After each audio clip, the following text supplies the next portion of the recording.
So welcome, Carlyn Neek. You're an occupational therapist who lives and works in Canada. Yes, thanks for having me, Robyn. I'm so excited to meet you and the group.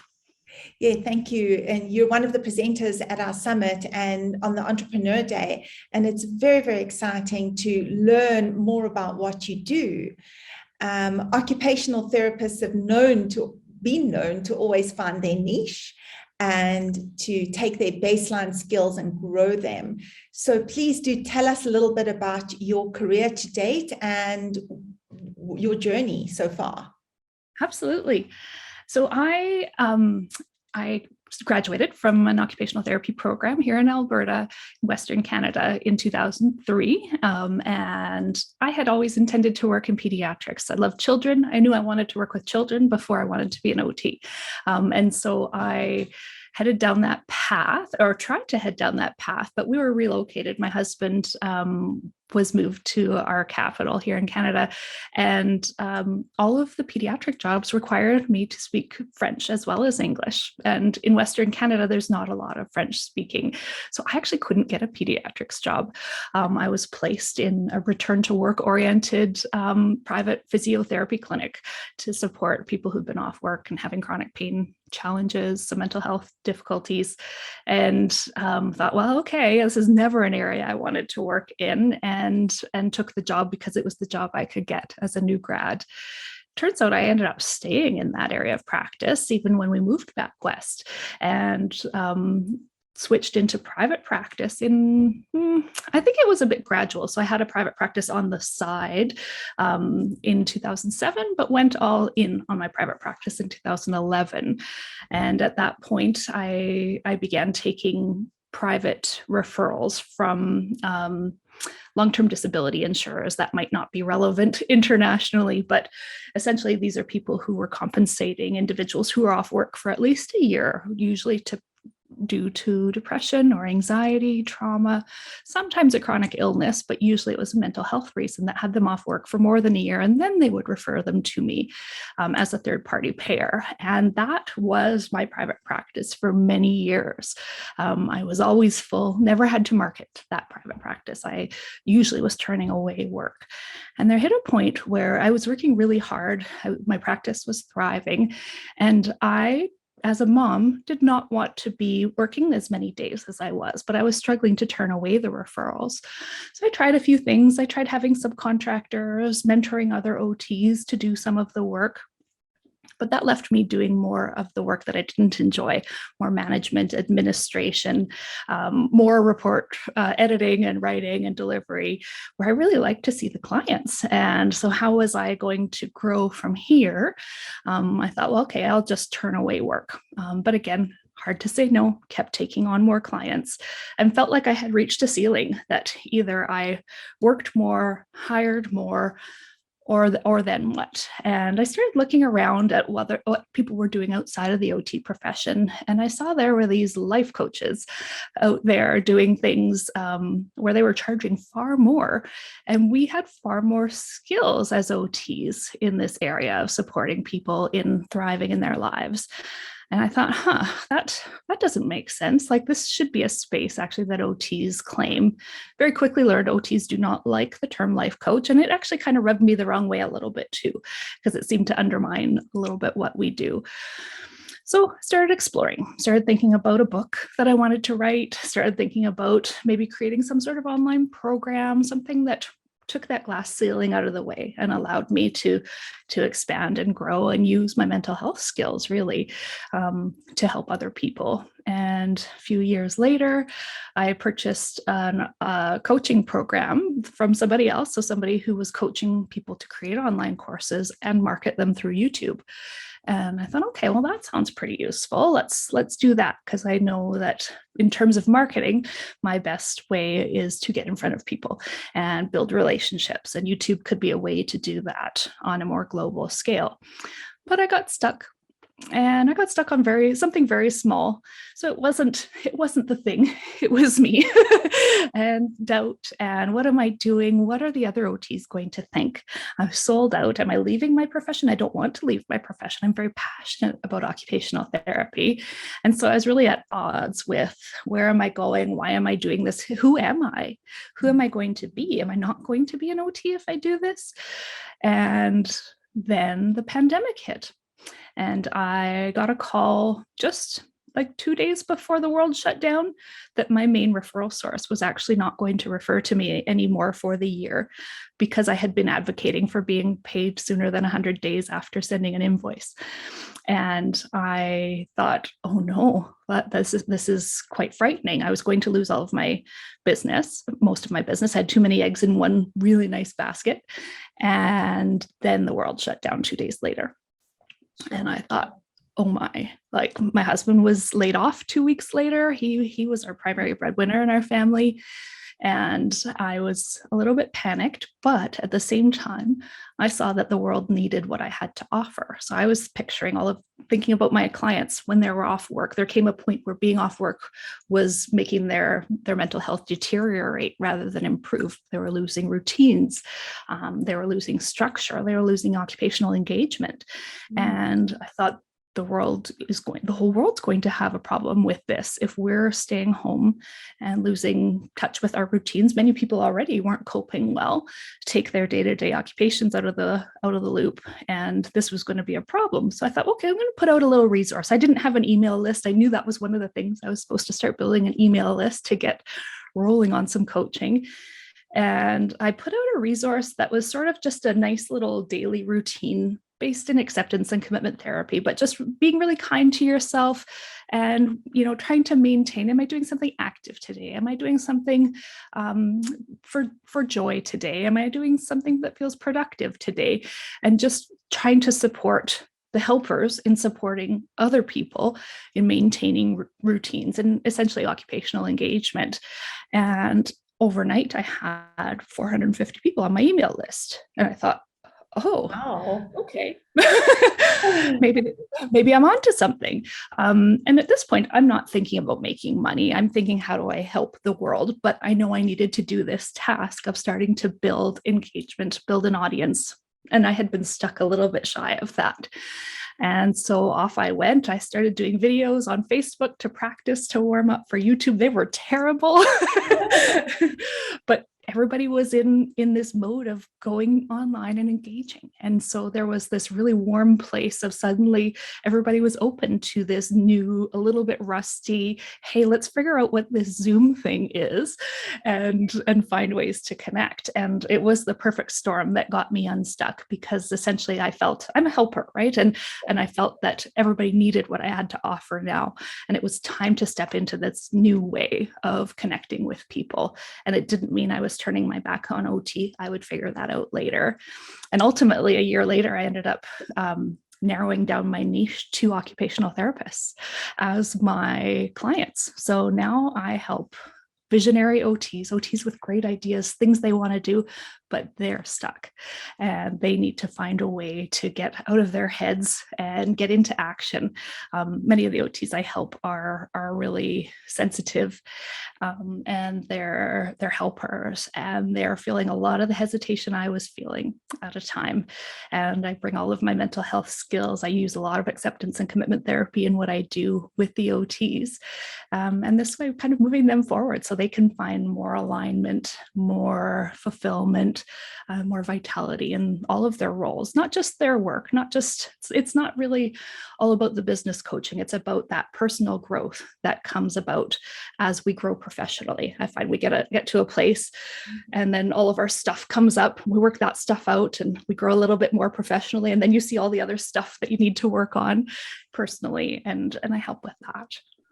That's so lovely. What a beautiful story. And as you say, the perfect storm, because there's always opportunity. You just have to not panic, calm down, think about it, and actually forge ahead with your next idea. And I love that you were so surprised, because the world is a huge place and, there's always something for everybody. Mm-hmm. You've just There got to is. put your message out there, put yourself out there. Okay, Absolutely. so let's talk about the OTs that you coach. Tell us a little bit about the type of person that you're seeing. And I know you said they're stuck, but can you dive a little bit deeper into what kinds of issues they have with regards to becoming an entrepreneur and reaching their goals and dreams? Yeah. I find a lot of the OTs that are drawn to working with me have a lot of sensitivity. I mean, we're all fairly sensitive, empathetic to become OTs in the first place. But the ones who come to me have this extra layer of empathy that can sometimes be a bit burdensome.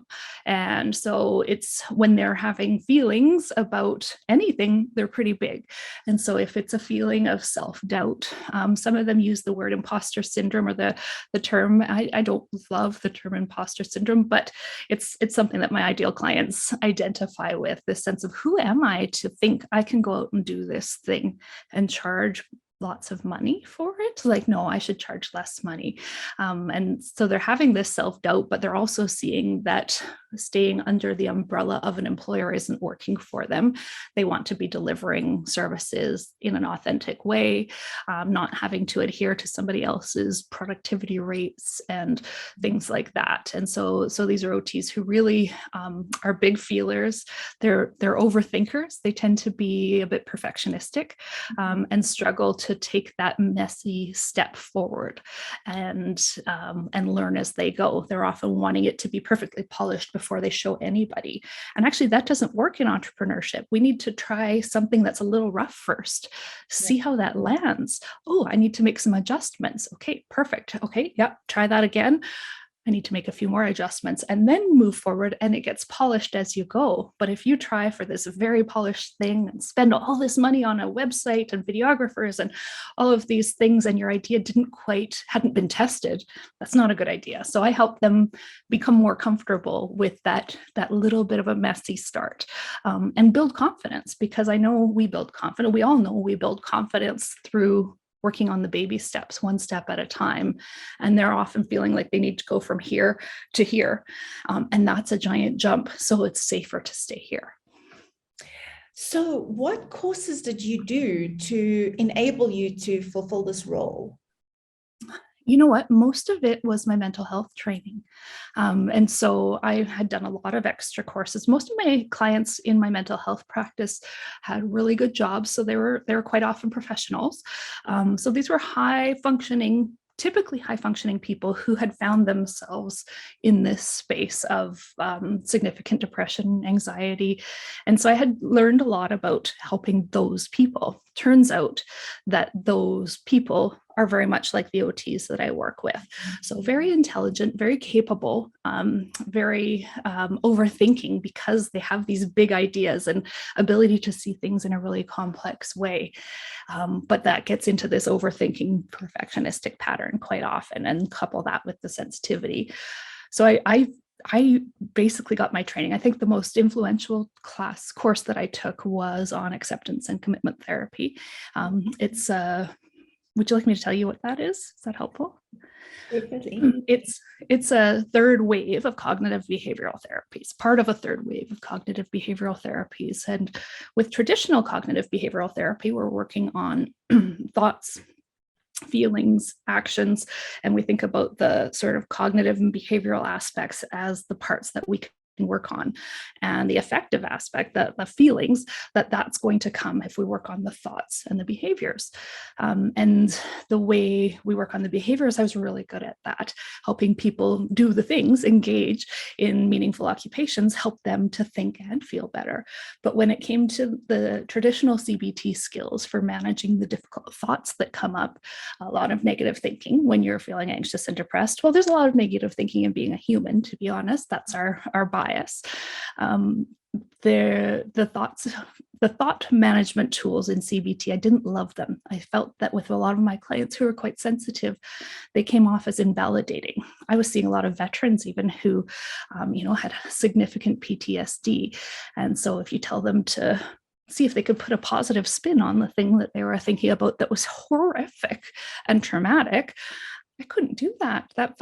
I felt that I needed to connect and validate those experiences to build their trust and help them take small risks to move forward. And so I went out looking for other resources, other tools, other things that kind of approach thoughts from a different way, and came across ACT. And ACT, instead, with those feelings, helps us to acknowledge, sit with those difficult thoughts and feelings, turn toward them instead of running away from them, explore curiously, openly, have a lot of self-compassion around that, and then find a way to unhook from them. So we don't necessarily have to change the thought in order to engage in the meaningful behavior. So being able to unhook instead of transform. I found that really validating and empowering for people, that in the presence of this difficult thought, if I don't have it really sticky in front of my face, then I can take these steps. And I know that the behavioral change does tend to lead to improved thinking and feeling. So that's been... I like it. It reminds me of working with pain or working with disease. You end up having a dialogue with your disease, and it becomes something that you know is more of a symbiotic relationship. So Indeed. If you embrace it rather than fear it and push it away, you suddenly realize you can live together and benefit from it, because there should be a level of anxiety. Otherwise, you're just going to, go out into the world unhinged, correct? Exactly. Yes.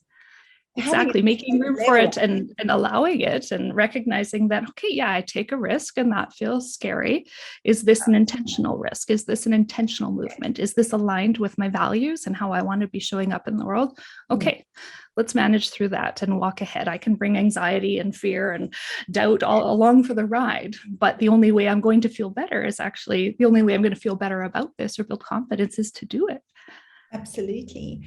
And then how's it felt for you to be an entrepreneur, to be, being global? What skills have you had to develop? And what would you say has been one of the most important courses or concepts you've learned in order to grow your entrepreneurial business?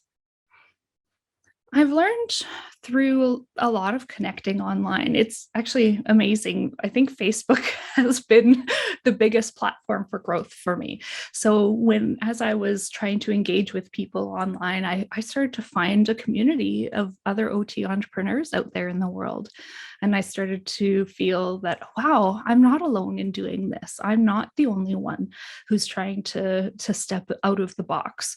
I actually tried to make it in the box. I really advocated with our local regulatory body to say, hey, if I'm going to go out beyond the boundaries of my province, I don't want to leave OT behind. Why not bring OT? This is actually OT, what I'm trying to do in supporting others. And our current regulations don't allow for it. So okay, well, let's do this. But in connecting with other OTs online, other OTs who are stepping outside the box, that helped me to find community, find support. And I've found the OT entrepreneur community to generally be very, very supportive of each other.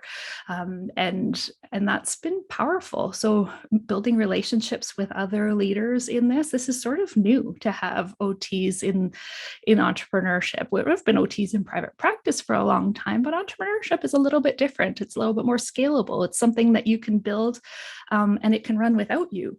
It's not just you as the therapist. And having those relationships with other leaders has led to other opportunities.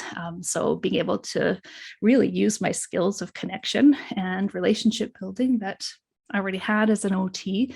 I already had them before becoming an OT, because we don't become OTs without that inclination. But those relationships have led to more and more opportunities. So a podcast interview here, speaking at a summit there. Suddenly I'm a keynote speaker at a summit that's, in another country. And wow, it's been quite a journey. In building a course that helped, I did take a coaching program that helped me to learn how to build my online course and market it to YouTube. So that's been helpful. Getting on YouTube, I have found, I've had mixed results with it. So I don't find a lot of OTs are going to YouTube for solutions at this point, but I think that's growing and changing. YouTube's owned by Google. So when you go and Google a concept, a YouTube video is going to come up there at the top of your search page. So I built about 24 videos. I did them weekly, hoping that would kind of create some traction where they would start to attract more viewers. And I found that the effort for weekly videos was not working out in getting me a lot more clients in the short term. I think it will eventually, and I'm glad I've got it there, but I've backed off and started focusing more on speaking engagements. That's where I tend to meet the most people that want to work with me. I'll go back to the YouTube because I think it's good to have. It's they call it evergreen content. So it's constantly searchable. When I do an Instagram reel or a Facebook story, those kind of disappear or get buried, whereas YouTube remains searchable. So it's good to have content in both areas, something that's keeping you fresh and relevant, but also stuff that are some core concepts that people are always going to be looking for and may find you there eventually. And also reference, because what you're providing are some hacks for becoming an entrepreneur, breaking through that glass ceiling. So you want people to be able to reference that video. And as you say, if it's a reel or a story, it's gone. And there's no history of your personal growth and also your offerings. So can you perhaps share a success story with one of your clients and the journey you took them on? Absolutely. So there was a client who joined my program, I think it was in the spring of last year, and she had been working in schools. I've actually had quite a few OTs join from Canada and the US who had really burnt out in working in the school systems, trying to support many kids in many schools and not having a lot of support, not really being able to provide direct intervention, and really trying to provide guidance to teachers or other staff or parents who may not necessarily pick up and run with it. And they were really tiring of these high levels of needing to serve so many people and not feeling like they could do so effectively. And so this gal had joined saying, you know what, this is going to be the year. I'm not going back after the summer. She comes to the end of the year every year and says, no, I can't do this. I'm not going back in September. I need to make a pivot this summer.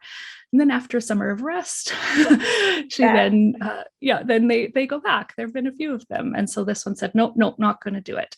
But she was terrified. I even tried to get her to brainstorm some of her ideas, write them on paper, and writing them down even felt like more commitment than she could make. And I thought, oh boy, okay, so could we write them on stickies, maybe sticky notes? and nope, that felt overwhelming. And so we worked really on building that resilience and that sort of emotional fortitude to be able to go, okay, this is scary, and I can write down an idea, and I can start to brainstorm, and I can start to turn this into something a little bit more tangible than this idea that keeps rolling around in my head. And so after a few months of sort of being in this frozen, stuck place, she took the leap and put in her resignation before the end of the school year, and then that got scary again, because now where was her safety net?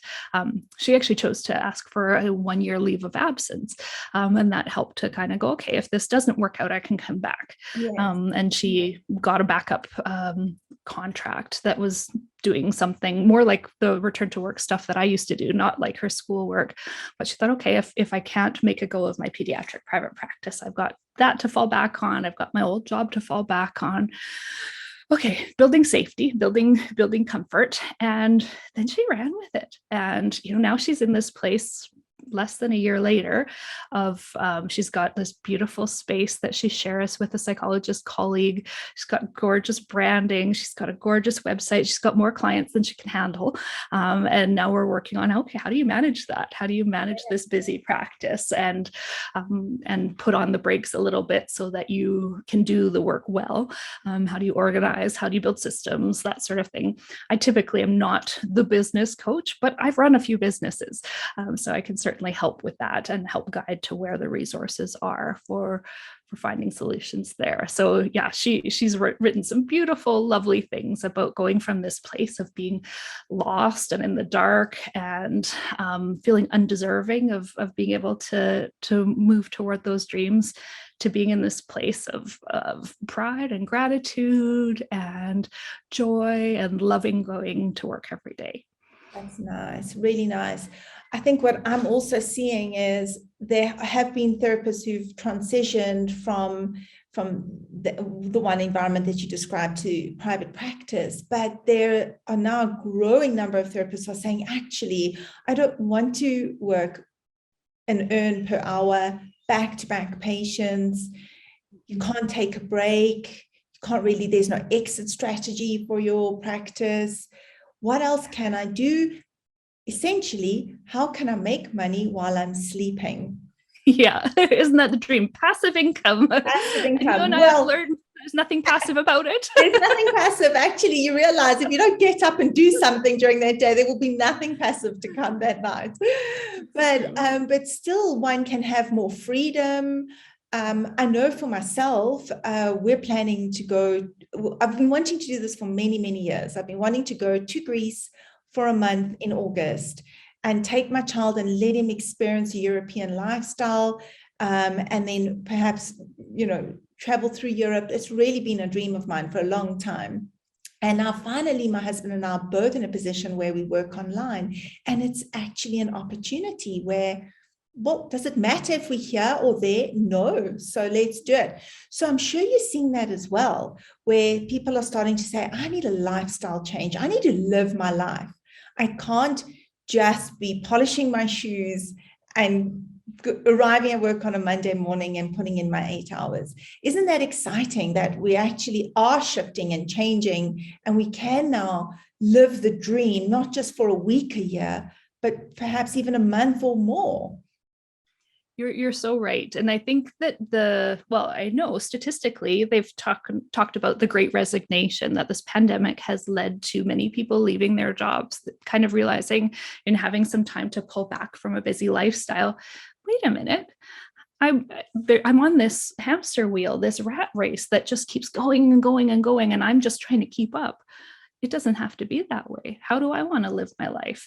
I'm hearing sort of this great resignation is leading to the great sabbatical. I've heard that term thrown around. Yeah. So people kind of going, okay, no, I'm going to actually take some time. I'm going to leave my job.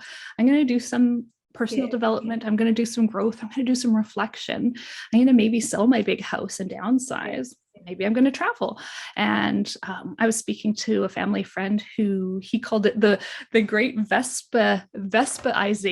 And I said, are you referring to downsizing to a Vespa, a little motorized, scooter? And he said, yeah, people are wanting to let go of their big retirement plans. They're coming and refinancing their retirement and going, okay, if I were to retire earlier and live a little bit leaner, what does that look like? Where can I actually live? Maybe if I go live in Greece, it might be cheaper. Maybe if I go and, do this, I can adjust my plans. And so people are sort of stepping out of some of those more commercial, how the millennials had been characterized as, wanting it all, wanting it to be fulfilling, and not really wanting the big mortgage or the big, retirement plan, but more wanting that quality of life. I think the world has switched to that. And this is leading to a lot of introspection and intentional living. And that's cool. Beautiful. I've loved that about COVID. We've got a term in South Africa called semigration. So people are not immigrating, they're semigrating, and they are leaving cities like Johannesburg to go and live in Cape Town, where they can have the lifestyle, because exactly they've realized, well, I don't have to be in the office. I can still have this job. And that's what I have loved about COVID. Is a huge shift globally, huge. And we were just towards families, much more towards family time. Absolutely. Yes. My family loves to travel, and we were really excited to be able to go to Hawaii this last week. And we were starting to come up with some contingency plans. Okay, what if one of us tests positive for COVID and we can't fly back for 10 days? We have to stay 10 more days. How are we going to do that? And it was easier for me to stay and work, though my husband's work has become more flexible. I could do my work from anywhere. There was no need for me to be in Canada, actually. So we all brought our laptops laptops. And so our plan would be for me to stay with one of our children, find another place to stay if we couldn't stay in that place, and just keep working. No big deal. We could be anywhere. Absolutely. Well, I think that you're playing a vital role by coaching therapists, because it is one of my dreams to see more therapists go into the entrepreneurial space, which is why at the summit I have this Entrepreneur Day, and I've sourced all these experts to plant seeds, perhaps be the person that they can go to offer service, just give people another option, and also give a whole lot more hope. I think that hope has been needed, that there can be a change of life. So congratulations on your business, and we do look forward to your talk. Do you want to give us a little bit of a teaser as to what we can expect from your talk? Absolutely. I'm going to talk about the perfect fit between OT and entrepreneurship. And so there's an entrepreneurial mindset, and our skills as OT almost perfectly match the set of skills that one is required, the set of attributes that one is required to have in order to be a successful entrepreneur. We are natural entrepreneurs because we're okay with being outside of the box. We're creative problem solvers. We look at things in innovative ways, come at it from different angles. We can shift perspectives and go, okay, well, there's this factor and this factor and this factor, and how do we come up with some solutions? These are really good skills for entrepreneurship that we already have as OTs. So I think there's a very big space for more coaches who can gain business skills and entrepreneur skills, who can share those and also fast track people, because really a lot of the time we don't have time. If you've got an idea, you need to launch that idea within 3 to 6 months. Otherwise, it could be gone. You could miss that opportunity. Well, we look forward to that. And I know that you will also be running a masterclass in my SIMS Club, which is the Casting Motions Mobilized Stiffness Club, which we are going to open up to other people. So it's very exciting. Carlyn, thank you so much for your time and for being part of the summit and for sharing your story with us. It's been fantastic to know all about you. I'm excited to connect. This is wonderful. I really appreciate the opportunity. Thank you so much.